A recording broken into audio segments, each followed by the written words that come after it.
Hi అండి. ఎలా ఉన్నారు? బాగున్నారా? బాగుండాలని కోరుకుంటున్నాను. ఈరోజైతే నేను పొద్దున్నే ఎప్పుడూ చూడని వినని ఒక గుడికైతే వచ్చి ఉన్నానన్నమాట. దానికి రీజన్ ఏంటి అంటే యాక్చువల్గా నా ప్లానింగ్ అయితే వేరు. ఒక ప్లేస్కి వెళ్ళి అక్కడ అడవిలో చేసే పనులు కానీ ఆ చెట్లవి కట్టెలు కొట్టుకుని బతికే వాళ్ళని వీళ్ళందరినీ అయితే వీడియో తీద్దామనే పర్పస్తో అయితే నేను ఎర్లీ మార్నింగ్ వాళ్ళు పనులకు వెళ్తారనుకుని నేనైతే స్టార్ట్ అయ్యి 5:30కి అయితే వచ్చాను. బట్ ఆ రోజు వాళ్ళకి పనులు అయితే సెలవంట.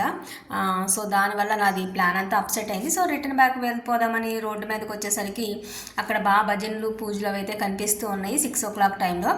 ఏంటా అని చెప్పి చూస్తే అది గిరిజన ప్రాంతంలో ఉన్న వాళ్ళ దైవానికి సంబంధించిన మాలధారణ అయితే వేసుకున్నారంట. ప్రతి శివరాత్రికి అయితే అది వేసుకుంటారంట. శ్రీరామనవమి టైంకి దాన్ని తీసేస్తారనమాట. మాలధారణ అయిపోతే అందరూ అయితే మంచిగా భజనలు చేసుకుంటూ పాటలు పాడుకుంటూ నాకు కూడా ఏదో ప్రసాదం అయితే పెట్టారు, జాంకాయ మొక్క. అది కూడా నేను తింటూ కూర్చున్నాను. భవానీ మాత యాక్చువల్గా ఎక్కడుంది, వాళ్ళు వేసుకున్న భగవంతుడైతే మాల వేసుకున్న దేవుడు అయితే వేరు, కానీ అక్కడ ఉన్నది భవానీ మాత గుడిలో అయితే నేను ఒక 5 minutes కూర్చున్నాను ప్రశాంతంగా. నెక్స్ట్ చూసుకుంటూ వెళ్తుంటే అక్కడ సూర్యోదయం అయితే ఎక్సలెంట్గా ఉంది.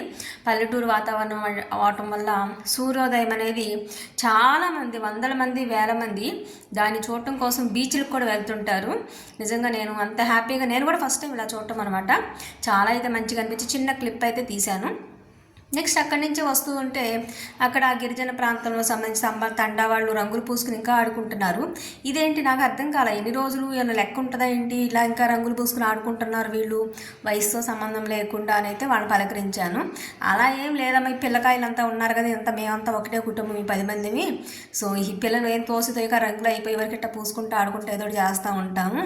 అందుకని ఈరోజు పని కూడా లేదు కదా, అందుకని చెప్పి ఇట్లా ఉన్నాం అంతేనమ్మా అని అయితే చెప్పారు.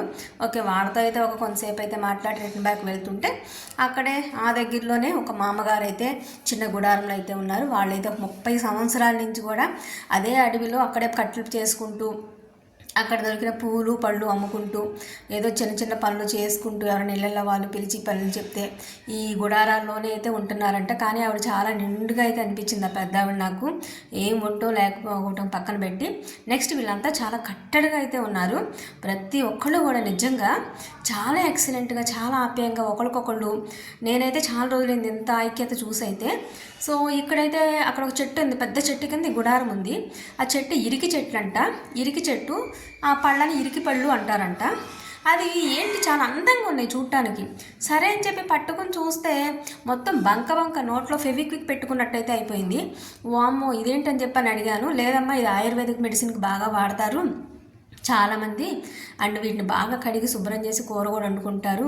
మోకాళ్ళ నొప్పులకి, మోకాళ్ళలో గుజ్జు లేని వాళ్ళకి ఇది బాగా ఎక్సలెంట్ పనిచేస్తుంది తల్లి అని అంది. నానైతే నోట్లో పెట్టుకుని చూస్తే అసలు నాలుకలా ఫెవిక్విక్ రాసినట్టే పోయిపోయింది. దేవుడా అనుకున్నాను. Please watch it. Thank you. Subscribe it.